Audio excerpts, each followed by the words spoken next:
पिछले एक हफ्ते में इंडियन स्टॉक मार्केट में क्या हुआ है, आइए जानते हैं। इन्फोसिस पर अथॉरिटीज ने 32,000 करोड़ रुपए का टैक्स छुपाने का आरोप लगाया है। ये जीएसटी नोटिस इन्फोसिस को directorate general of GST intelligence की तरफ से मिला है और इस नोटिस के अकॉर्डिंग इन्फोसिस को जुलाई 2017 से 2021-22 के बीच का 32,000 करोड़ रुपए का टैक्स पे करना होगा। इस नोटिस के मिलने के बाद इन्फोसिस के शेयर्स पर नेगेटिव इम्पैक्ट दिखा है, जो कि अभी भी लगातार डाउन ट्रेंड पर चल रहा है। वेदांता को अपने डीमर्जर के लिए 75% क्रेडिटर से अप्रूवल मिल गई है। इस न्यूज के आने के बाद वेदांता का शेयर प्राइस 0.25% से बढ़कर 448 रुपए पर शेयर का हो गया है। शेयर्स में ये ग्रोथ इसीलिए आई है क्योंकि वेदांता के 75% क्रेडिटर्स ने कंपनी को अलग अलग पार्ट्स में स्प्लिट करने का प्लान अप्रूव कर दिया है। इस डीमर्जर का सबसे बड़ा रीजन ये है कि वेदांता अलग अलग सेगमेंट में अपनी कंपनीज बनाना चाहती है। इस डीमर्जर से वेदांता के अलावा 5 नई अलग अलग कंपनीज बनेंगी, जिसमें वेदांता के शेयर होल्डर्स को हर एक वेदांता शेयर के बदले 5 नए कंपनीज के एक शेयर मिलेंगे। वेदांता के चेयरमैन अनिल अग्रवाल का कहना है कि ये कंपनीज इंडिपेंडेंटली काम करेंगी, लेकिन वेदांता की कोर वैल्यूज को फॉलो करेंगी। बायजूस ने बीसीसीआई को 158 करोड़ रुपीस में से 50 करोड़ रुपए पे कर दिए हैं। रिपोर्ट्स के अकॉर्डिंग बीसीसीआई ने 31 जुलाई को 158 करोड़ रुपीस के क्लेम पर एक पेमेंट डिस्प्यूट को सेटल करने का डिसीजन लिया था। बीसीसीआई ने एनसीएलटी को बताया कि बायजूस ने 30 जुलाई तक क्रिकेट बोर्ड को 50 करोड़ रुपए पे कर चुके हैं और बाकी का बचा हुआ अमाउंट बायजूस 9 अगस्त तक 2 पार्ट्स में पे करेगा। बायजूस ने एनसीएलटी को ये भी बताया कि ये पैसे फाउंडर बायजू रविंद्रन या बायजूस की parent company think and learn ने नहीं, बल्कि बायजू के छोटे भाई और फर्म के largest shareholder Riju Raveendran ने ये पैसे पे किए हैं। महाराष्ट्र सरकार ने अपनी स्टेट के लिए 7 बड़े इंडस्ट्रियल प्रोजेक्ट्स अप्रूव कर दिए हैं। असेंबली पोल से 2 महीने पहले महाराष्ट्र गवर्नमेंट ने 7 बड़े इंडस्ट्रियल प्रोजेक्ट्स अप्रूव किए हैं, जो कि 81,000 करोड़ रुपीस से ज्यादा की इन्वेस्टमेंट लाएंगे और इससे लगभग 20,000 जॉब्स भी क्रिएट होंगी। इन प्रोजेक्ट्स में lithium batteries, electric vehicles, semiconductor chips और फ्रूट पल्प प्रोडक्शन जैसे सेक्टर्स में 7 मेगा और अल्ट्रा मेगा इंडस्ट्रीज शामिल होंगी। ये इन्वेस्टमेंट्स कोंकण, मराठवाड़ा और विदर्भा रीजन्स में प्लान्ड है। कुछ रिपोर्ट्स का तो ये भी कहना है कि ये अनाउंसमेंट अपोजिशन महाविकास अघाड़ी के क्रिटिसिज्म के बाद आई है, जो रूलिंग गवर्नमेंट को महाराष्ट्र के बड़े प्रोजेक्ट्स दूसरी स्टेट्स को देने के लिए क्रिटिसाइज कर रही थी।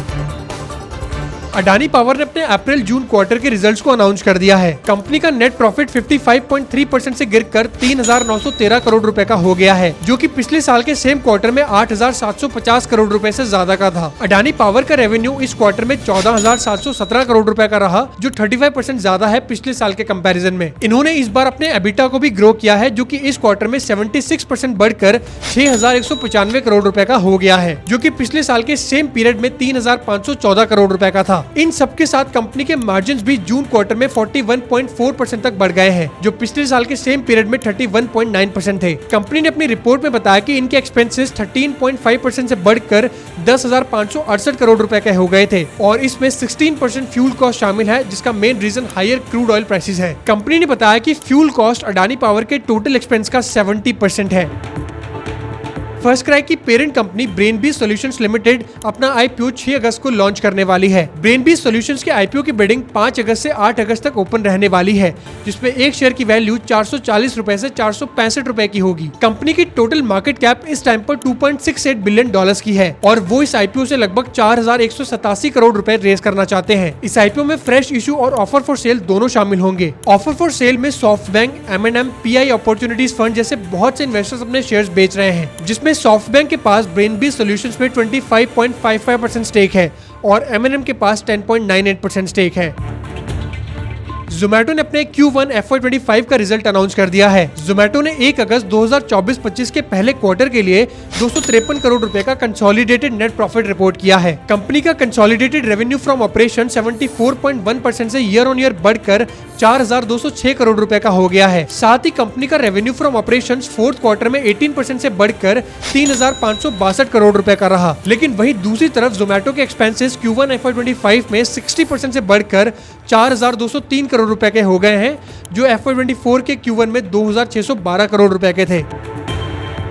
कल्याण ज्वेलर्स ने भी अपना Q1 का रिजल्ट अनाउंस कर दिया है। ज्वेलरी रिटेलर कल्याण ज्वेलर्स इंडिया लिमिटेड ने 1 अगस्त को अपना फर्स्ट क्वार्टर का रिजल्ट अनाउंस किया, जिसमें उनका नेट प्रॉफिट 23.6% से बढ़कर 177.8 करोड़ रुपीस का हो गया है। कंपनी के रेवेन्यू में भी 26.5% का इंक्रीज हुआ है, जो कि 5,535 करोड़ रुपए तक पहुंच गया है। ऑपरेटिंग लेवल पर कंपनी का एबिटा 16.5% से बढ़कर 376 करोड़ रुपए का हो गया है, जबकि पिछले साल कंपनी का एबिटा 322 करोड़ रुपए का था। लेकिन एबिटा मार्जिन थोड़ा कम होकर के 6.8% का रहा, जो कि पिछले साल इस टाइम पर 7.4% का था।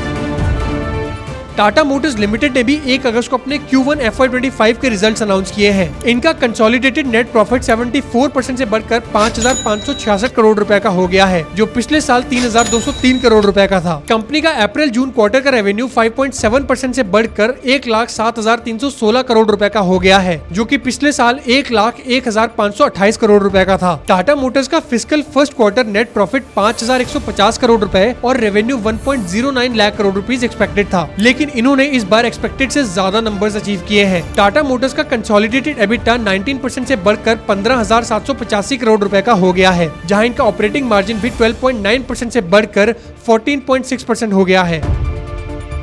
आईटीसी ने भी FY25 के Q1 का रिजल्ट पब्लिक कर दिया है। आईटीसी लिमिटेड ने 1 अगस्त को बताया कि उनका जून क्वार्टर का प्रॉफिट थोड़ा बढ़कर 4,917 करोड़ रुपए का रहा, जो कि पिछले साल सेम क्वार्टर में 4,903 करोड़ रुपए का था, लेकिन ये रिजल्ट्स एक्सपेक्टेशन से थोड़ा कम रहे। मनी कंट्रोल पोल के 7 ब्रोकरेज एस्टिमेट्स के अकॉर्डिंग आईटीसी का fiscal first quarter net profit 5,137 crore रुपए और रेवेन्यू 17,171 करोड़ रुपए एक्सपेक्टेड था। कंपनी का revenue from operations Q1 FY25 में 7% से बढ़कर 18,220 करोड़ रुपए का हो गया है, जो कि Q1 FY24 में 16,995 करोड़ रुपए का था। कंपनी के अकॉर्डिंग लो डिमांड के बीच भी FMCG बिजनेस का रेवेन्यू 6.3% से बढ़कर 5,090 करोड़ रुपए का हो गया है ईयर ऑन ईयर बेसिस पर। ऐसी और वीकली अपडेट्स के लिए सब्सक्राइब टू आवर चैनल।